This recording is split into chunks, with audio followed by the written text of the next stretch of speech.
C'est parti pour une deuxième vidéo sur la thématique business, mettre de la nature dans son business, c'est aller connecter à notre nature profonde. Et je profite évidemment de ce lieu privilégié pour ça.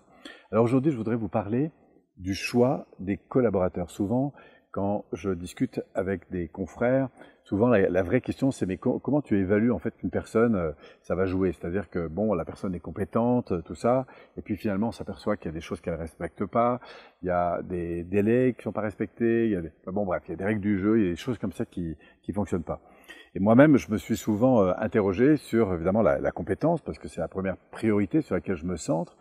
Et du coup, maintenant, avec plus de recul, je me rends compte que c'est très intéressant aussi d'élargir un peu sa sphère et puis de regarder davantage quel est le style de vie de la personne. Est-ce que c'est quelqu'un, par exemple, qui, au demeurant, dans sa vie quotidienne, va bien? Est-ce que c'est quelqu'un qui est respectueux des horaires? Est-ce que c'est quelqu'un qui gère bien sa relation avec ses collaborateurs? Comment, en fait, elle organise sa vie autour? Et c'est là que je vous invite à poser votre regard, c'est de ne pas rester simplement sur la compétence pour laquelle vous sollicitez la personne, mais de regarder autour d'elle comment ça fonctionne, comment elle interagit avec ses collaborateurs, avec ses amis, dans sa vie, comment elle s'organise.